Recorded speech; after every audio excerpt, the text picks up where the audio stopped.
വ്യക്തിയാണ്. ഇതാണ് പ്രേക്ഷകർ ആകാംക്ഷയോട് കാത്തിരിക്കുന്നത്. ലിജോ എന്ന് പറയുന്ന സംവിധായകൻ വലിയ യൂണിവേഴ്സിറ്റിയാണ്. യൂണിവേഴ്സിറ്റി എന്ന് പറഞ്ഞാൽ ഏറ്റവും വലിയ സംവിധാനം. നമ്മളൊക്കെ ആകാംക്ഷയോട് കാത്തിരിക്കുകയാണ് ഈ സിനിമ.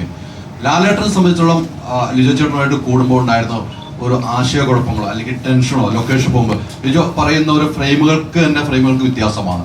അതെങ്ങനെയായിരുന്നു ലാലേട്ടൻ ഉൾക്കൊണ്ടുപോയത്? ലാലേട്ടൻ ഷിബു പറഞ്ഞ പോലെ പ്രതിഭയും പ്രതിഭാസവും എന്നൊക്കെ ഉള്ളത് വിട്ടിട്ട് ഞാനും ഇദ്ദേഹം കൂടെ ചെയ്യുന്ന ഒരു സിനിമയായിട്ടാണ് ഞാനിതിനെ കാണുന്നത്. അത് നന്നായിരുന്നോ ഇല്ലയോ ഇതൊക്കെ ആ വാക്കുകളൊക്കെ പിന്നെ ഓരോരുത്തർക്ക് തോന്നുന്ന വാക്കുകളാണ്. അപ്പം അദ്ദേഹത്തിൻ്റെ സിനിമകൾ ഞാൻ കണ്ടിട്ടുണ്ട്. അദ്ദേഹത്തിന് എനിക്കറിയാം. അദ്ദേഹത്തിൻ്റെ ഫാദറുമായിട്ട് ഒരുപാട് സിനിമകൾ ഞാൻ ചെയ്തിട്ടുണ്ട്. അദ്ദേഹത്തിന് സിനിമയെ റെസ്പെക്റ്റ് ചെയ്യുന്ന ഒരാളാണ്. സിനിമയിൽ ഭയങ്കര മാറ്റങ്ങൾ കൊണ്ടുവരാൻ ആഗ്രഹിക്കുന്ന ഒരാളാണ്. അദ്ദേഹത്തിൻ്റെതായ ഒരു സ്ഥാനമുണ്ട്. അപ്പം അങ്ങനെയുള്ള ഒരാളുടെ കഥയിലേക്ക് പോകുന്ന സമയത്ത് ആ കഥയിൽ വളരെയധികം പ്രത്യേകതയുണ്ട്. നേരത്തെ ചോദിച്ചാൽ ഇതിൽ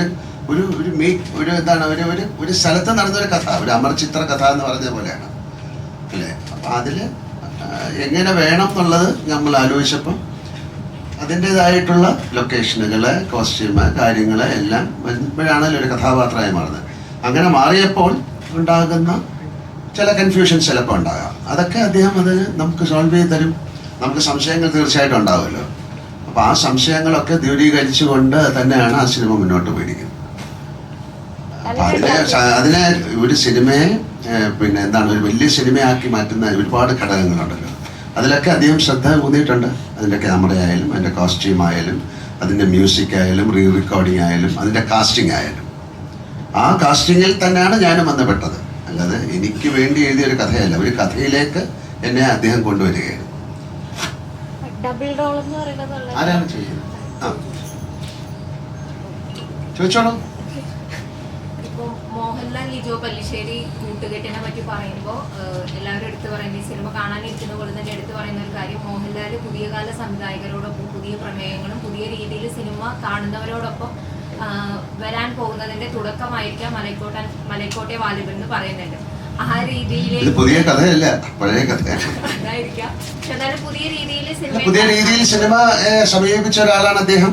അതിലേക്ക് നമ്മളും ബ്ലെൻഡായി എന്നുള്ളതാണ്. അതായത് ഈ കമന്റിന് ഇതൊരു തുടക്കമായി അങ്ങനെയൊന്നും പറയാൻ പറ്റില്ല. ഇപ്പൊ അടുത്ത സിനിമ ഇത് കഴിഞ്ഞിട്ട് വേറെ സിനിമ ചെയ്തിട്ട് നിങ്ങൾ പറഞ്ഞില്ലേ നിങ്ങൾ തുടക്കമാണ്. അങ്ങനെയല്ലല്ലോ. അങ്ങനെ ഒരു സിനിമ വന്നപ്പോൾ എനിക്കത് ചെയ്യാൻ പറ്റി.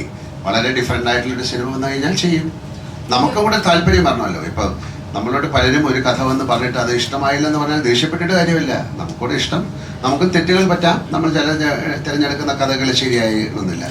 പക്ഷേ ചില കഥകൾ വളരെയധികം നമ്മളെ എക്സൈറ്റ്മെന്റ് ഉണ്ടാക്കും. അത്തരത്തിൽ എക്സൈറ്റ്മെന്റ് ഉണ്ടാക്കിയ ഒരു സിനിമയാണിത്. പിന്നെ അവിടെ ചെല്ലുമ്പോൾ ആ സിനിമ വീണ്ടും വളരെയധികം നന്നായിട്ട് ഗ്രോ ചെയ്യുമ്പോൾ നമ്മളും അതിലേക്ക് അറിഞ്ഞോ അറിയാതെയോ പെട്ടുപോവുകയാണ്. അപ്പം ആ ഒരു പെടൽ അത് വളരെ ബ്യൂട്ടിഫുൾ ആയിരുന്നു. അപ്പം അതുകൊണ്ടൊരു നല്ല സിനിമ. അതുകൊണ്ട് ഇനി വരുന്നതെല്ലാം മലൈക്കോട്ടെ വാലിബൻ പോലുള്ള സിനിമയാണെന്ന് പറയാൻ പറ്റില്ല. ആസ് ആൻ ആക്ടർ എനിക്ക് കഥാപാത്രങ്ങൾ കിട്ടുക എന്ന് പറയുന്നത് ഒരു ഭാഗ്യമാണ്. അല്ല ഞാൻ നാളെ എണീറ്റ് മലൈക്കോട്ടെ വാലിബൻ എന്നൊരു സിനിമ ചെയ്യണം എന്ന് ആഗ്രഹിച്ചാൽ പറ്റില്ലല്ലോ. It has to come to me. അതാണ് ആക്ടേഴ്സ് എന്ന് പറയുന്നത്. നമുക്ക് ചോയ്സ് ഒന്നുമില്ല. നമുക്ക് വരുന്നത് ചെയ്യണം. പക്ഷെ അതിൽ നമുക്ക് വളരെ നല്ല രസകരമായിട്ടുള്ള സിനിമകൾ വരിക എന്ന് പറയുന്നത് ഒരു ആക്ടറിനെ സംബന്ധിച്ചിടത്തോളം ഭാഗ്യമാണ്. അപ്പോൾ ആ ഒരു ഭാഗ്യമായിട്ടാണ് ഞാൻ ഈ സിനിമയെ കാണുന്നത്.